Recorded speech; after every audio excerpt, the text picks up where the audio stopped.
चलो दोस्तों, आज मैं आपको कोऑर्डिनेट ज्योमेट्री को ट्रिक से कैसे सॉल्व करेंगे। तो इसके लिए आज मैंने कुछ क्वेश्चंस लिए हैं जो प्रीवियस ईयर क्लास 10th में पूछे गए हैं, तो इनको हम सॉल्व करते हैं। तो आज का हमारा जो पहला क्वेश्चन है वो ये है, the point P on X axis equidistance from the point A -10 and B 50। Okay, तो इस क्वेश्चन को सबसे पहले हम कंसेप्ट मैं आपको एक्सप्लेन कर देता हूँ कि जब भी आपको इक्व डिस्टेंस का क्वेश्चन आएगा तो आपको ये समझना है कि दो पॉइंट है ए और बी। ओके, और इनके मिड पॉइंट से, इनका जो मिड पॉइंट है, इनके मिड पॉइंट से एक परपेंडिकुलर लाइन है। ओके, और जो ये लाइन है ये किससे बनी हुई है? बहुत सारे पॉइंट से बनी हुई है। तो ये जितने भी पॉइंट हैं, इसमें जितने भी पॉइंट हैं वो सारे के सारे क्या होंगे? इन दोनों से इक्व डिस्टेंस पर होंगे। कोई भी पॉइंट ले लो, चाहे आप ये ले लो, चाहे आप ये ले लो, चाहे आप कोई भी पॉइंट ले लो, सारे के सारे इक्व डिस्टेंस होंगे। सिर्फ एक ही पॉइंट इनका मिड पॉइंट होगा। ओके, तो मिड पॉइंट का केस आपके पास आपको समझना होगा कौन सा मिड पॉइंट है, तभी आप इनका यूज कर पाओगे। तो देखो, यहाँ पर ये एक्स एक्सिस है, बाय 0 है, मतलब एक्स एक्सिस पे लाई करेगा, और यहाँ पर भी एक्स एक्सिस पे लाई करेगा। तो यहाँ पे अगर मैं इसको लेता हूँ तो ये समझिए -1 और 0 हो जाएगा। यहाँ पे आप आइए 5 और 0 हो जाएगा। तो अगर हमें बोला है कि एक्स एक्सिस पे हमारा पी पॉइंट भी लाई कर रहा है, ओके, तो मतलब ये अगर पी पॉइंट है, हमारा मिड पॉइंट है, तो यहाँ पर ये भी क्या होगा, इसका वाई कोऑर्डिनेट क्या होगा? 0 होगा। ओके, तो हमें सिर्फ एक्स कोऑर्डिनेट फाइंड करना है, तो यहाँ पर हम इसमें मिड पॉइंट का यूज कर सकते हैं। तो मिड पॉइंट फाइंड करने के लिए हमें क्या करना पड़ता है? इन दोनों कोऑर्डिनेट को क्या करेंगे, हम सम करके 2 से डिवाइड कर देंगे। तो हमारे पास आंसर हो जाएगा 4/2 = 2। जो हमारा कोऑर्डिनेट बन जाएगा वो क्या बन जाएगा? 2 और 0। तो इस तरह से इसका करेक्ट आंसर क्या हो जाएगा?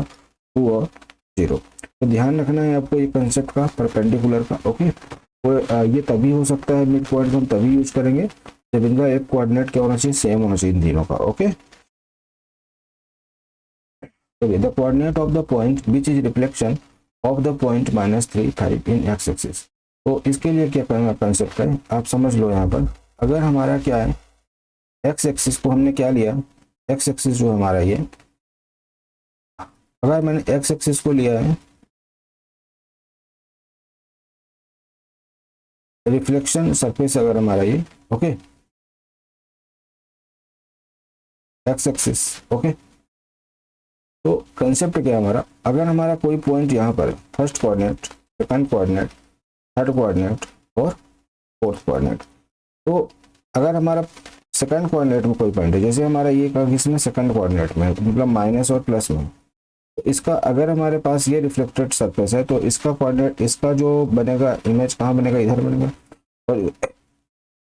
और इस कोऑर्डिनेट में क्या होगा? ये दोनों पॉइंट्स क्या हो जाएंगे? नेगेटिव हो जाएंगे। तो इसका करेक्ट आंसर क्या हो जाएगा? -3 -5।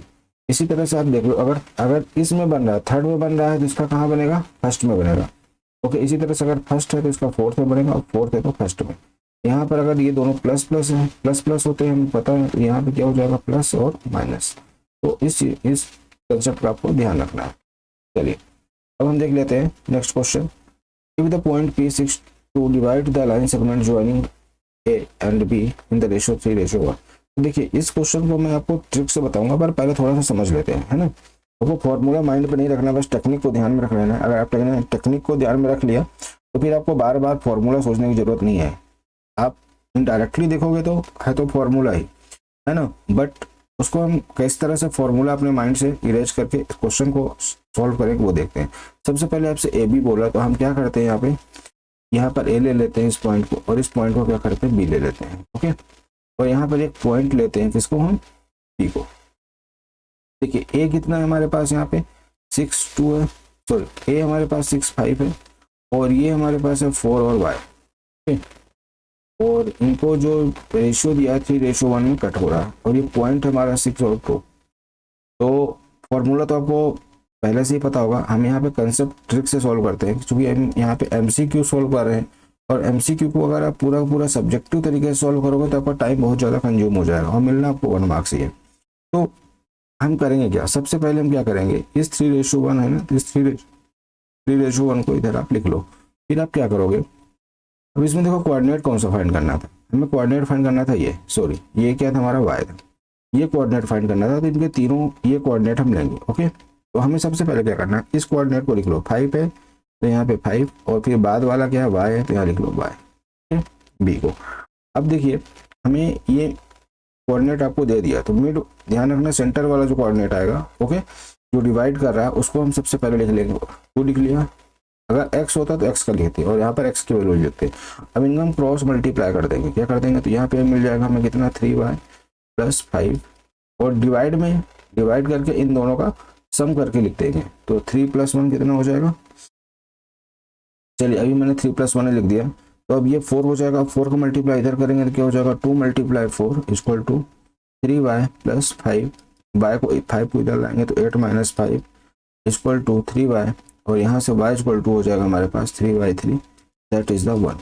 तो इस तरह से हमारा करेक्ट आंसर क्या हो जाएगा, D is the correct answer. Okay, तो या होप सो आपको कंसेप्ट समझ में आ गया होगा।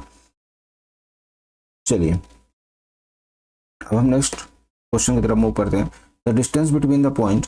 अच्छा, इस क्वेश्चन को सॉल्व करने से पहले मैं आपको एक कंसेप्ट बताना चाहता हूँ। ये आपको ध्यान में रखना है कि अगर हमारे पास यहाँ पर समझिए यहाँ से डिस्टेंस क्या है b है और यहाँ से क्या a है, यहाँ पर एक पॉइंट है हमारे पास a0 और यहाँ पर क्या है हमारे पास 0b। ओके, तो इनके बीच का जब भी एक लाइन ड्रॉ करेंगे इससे हम, तो हमारे पास एक लाइन पास होगी, तो ये क्या होगी हमेशा √a² + b²। ये आपको हमेशा इसका रिजल्ट लर्न करके रखना है। ओके, तो यहाँ पर देखो अगर मैं इसको अच्छे से देखूँ तो ये पूरा का पूरा हमारा क्या है, अगर ये a है तो ये हमारा पूरा का पूरा x0 है और ये हमारा क्या है 0y है। ओके, सेम यहाँ पर अगर आप यहाँ पे पुट करते हो इसको तो यहाँ पे आपको क्या मिलना चाहिए था x² + y²। बट इसका सोल्यूशन अगर आप सॉल्व करना चाहोगे ना तो पूरा पूरा 1 पेज में आएगा। ओके, बट इसको हमें सॉल्व कैसे करना है, हमें यहाँ पे क्या करना है, इन्हीं कोऑर्डिनेट्स में x थीटा की वैल्यू आपको लेना है। क्या लेना है, थीटा की वैल्यू आप 90 ले लो, 0 ले लो, है ना, 45 ले लो, 30 डिग्री ले लो या फिर 60 डिग्री ले लो, कुछ भी ले लो। आपको यहाँ पे पुट कर देना है कि जो नया कोऑर्डिनेट मिलेगा उसके अकॉर्डिंग हम यहाँ पर पुट करके आंसर फाइंड कर लेंगे। ओके, तो मैं यहाँ पे क्या करता हूँ 90 डिग्री पुट करता हूँ। तो सबसे पहले हम यहाँ पे फाइंड कर लेते हैं कि साइन 90 क्या होगा। साइन 90 होगा हमारे पास 1। ओके, और साइन और कॉस 90 क्या होगा हमारे पास 0। ओके, तो ये वैल्यूज हम यहाँ पे पुट करते हैं। तो देखो कॉस 90 करेंगे तो कितना हो जाएगा, ये 0 हो जाएगा, ये 0 हो जाएगा, तो ये दोनों क्या हो जाएंगे 0 प्लस इसको सॉल्व करेंगे तो कितना हो जाएगा b, ये 0 हो गया पूरा। और यहाँ पर अगर हम 90 रखते हो, साइन 90 रखते हो, अगर यहाँ पे 90 रखते हो तो आपको ये मिलेगा 1, ये हो जाएगा b। तो ये पूरा का पूरा कितना हो जाएगा हमारे पास 0 + b और ये 0 है ना। तो इसको सॉल्व करेंगे तो हमारे पास b 0 आ जाएगा। सिमिलर इसको आप सॉल्व करेंगे तो पहला कोऑर्डिनेट तो हमारे पास क्या है, यहाँ पे 0 है तो 0 हो जाएगा। साइन a sin 90 है ना, a sin 90 रखेंगे तो यहाँ पे a आ जाएगा और -b cos 90 क्या हो जाएगा 0 हो जाएगा। तो यहाँ पर हमारे पास ये आ जाएगा 0a, मतलब यहाँ पर 90 और यहाँ पर भी 90 रखेंगे तो यहाँ से वैल्यू उठा करके हम रख दो, ये पूरा का पूरा टर्म क्या हो जाएगा 0 और ये। तो इस तरह से हमारे पास 0a मिल गया और यहाँ पे क्या मिल गया हमें b0। अब इनके बीच की हमें डिस्टेंस फाइंड करनी थी, इनके बीच की डिस्टेंस आप फाइंड कर दो, इसमें आप रख दो, यही रिजल्ट आएगा। चूंकि एक x कोऑर्डिनेट में ये आपका आएगा किस में, y में, ओके, और ये किस में आएगा x एक्सिस में आएगा। ओके, तो यहाँ पर आपका आंसर आ जाएगा a² + b²। मैंने इस पर पुट कर दिया, करेक्ट आंसर क्या आ जाएगा, c हो जाएगा। चलिए नेक्स्ट क्वेश्चन देख लेते हैं। If the point K0 divide the line segment joining the point A and B। तो देखिए हमारे पास एक पॉइंट A है, ये क्या है हमारे पास 2 और -2 है, और यहाँ पे B जो है हमारे पास ये है -7 और 4 है। इसको 1:2 के उसमें एक पॉइंट सेंटर पे आपका K0, इसको क्या कर रहा है, कट कर रहा है। ओके, ये समझ लो आपका क्या है, तरह से एक लाइन सेगमेंट है और यहाँ पे एक पॉइंट P है। तो मैंने आपको बताया था भाई इस तरह का अगर क्वेश्चन आता है तो सबसे पहले आप क्या लिखो 1:2 लिख दो, और हमें x एक्सिस का फाइंड करना है तो x के पॉइंट लिख दो, पहला 2 और दूसरा -7।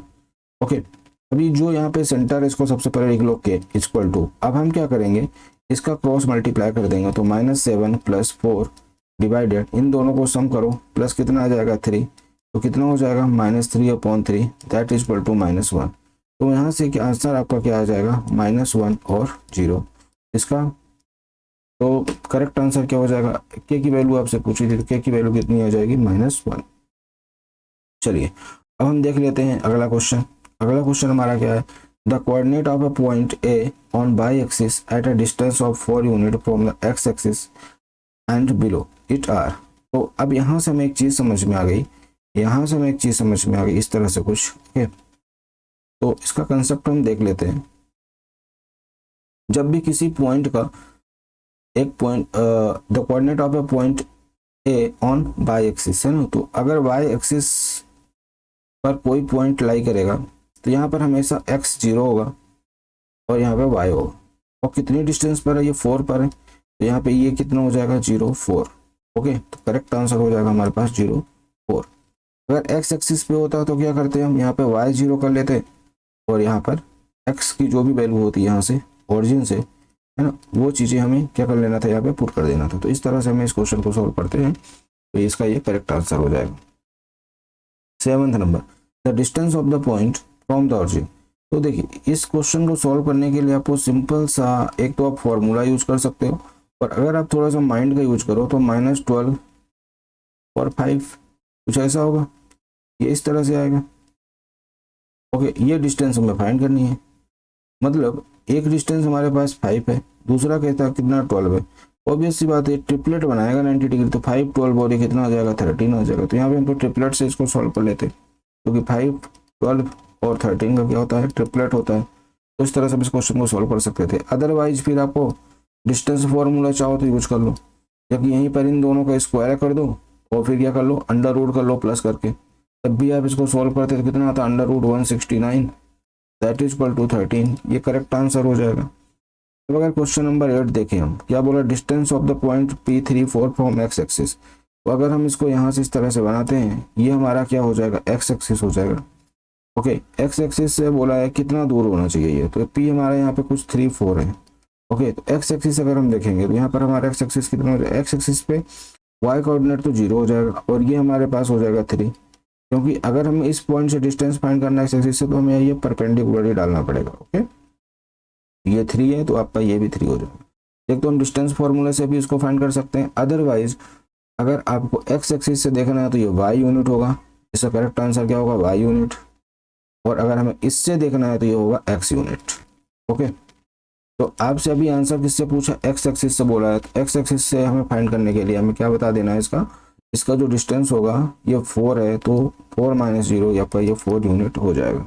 ओके, तो ये जो पॉइंट है ये एक्स एक्सिस से 4 ही दूर है, ये 4 है तो ये भी क्या हो जाएगा, 4 हो जाएगा। अब देखिए, the distance of the point -3 and -4 from the x axis. अब इसका फिर से आपसे एक्स एक्सिस से पूछ लिया डिस्टेंस, तो डिस्टेंस कितना हो जाएगा आपका, यहाँ पे -4 नहीं होगा, डिस्टेंस तो हमेशा किस में आएगा, पॉजिटिव आएगा, तो 4 हो जाएगा इसका करेक्ट आंसर। सेम अभी जो मैंने आपको कंसेप्ट बताया था, अगर आपको यहाँ पे देखिए इस तरह से बनाते हैं तो इस कोऑर्डिनेट पे आएगा -3 और -4। ओके, और इसका डिस्टेंस हमें यहाँ से निकालना है, तो ये परपेंडिकुलर हो जाएगा। ओके, और यहाँ पे आ जाएगा ये -3 और 0, तो यहाँ से ये आपका ये वाला जो कोऑर्डिनेट है, इन दोनों का डिफरेंस आपका 4 आ जाएगा। क्लियर है। अब देखिए क्वेश्चन नंबर 10। क्वेश्चन नंबर 10 आपसे बोल रहा है AM/3 5 is the midpoint of the line segment joining the this and then the value of M is। Okay, तो देखिए मैंने अभी आपको बताया था कि अगर ये मिड पॉइंट है तो ऑब्वियस सी बात है, मिड पॉइंट में हमें इस कोऑर्डिनेट को निकालना है। ये कौन सा कोऑर्डिनेट है, एक्स है, तो ये कोऑर्डिनेट जो है एक्स जो है, अगर ये मिड पॉइंट है मतलब ये कुछ पॉइंट इस तरह से Q R और ये हमारा क्या हो जाएगा A। ये 1:1 होता है, अगर अच्छे से आप देखो समझो तो अगर हमें इस मिड पॉइंट को फाइंड करना है तो ये हमारा M/3 है, तो M/3 लिख लेते हैं हम। ठीक है, फिर हम क्या करेंगे, इन दोनों का सम कर देंगे, तो -6 -2 अपॉन, और हमेशा डिवाइड में क्या आएगा, 2 आएगा। यहाँ पे हमेशा क्या आएगा, इन दोनों का सम आता है, जो भी मिड पॉइंट में रेशियो सेम होता है, 2 आता है, यहाँ पर हमेशा 2 आएगा। इस चीज़ को आपको ध्यान में रखना। तो ये हो जाएगा आपका -8/2 M/3 और that is the 4 M is equal to -12, है ना। तो इस तरह से इसका करेक्ट आंसर क्या हो जाएगा, -12। तो अब सो आपको सारे क्वेश्चंस के जो मैंने कंसेप्ट बताए, ट्रिक बताई है, वो आपको समझ में आ गया होगा। तो आज के लिए बस इतना ही, मिलते हैं नेक्स्ट वीडियो में। धन्यवाद।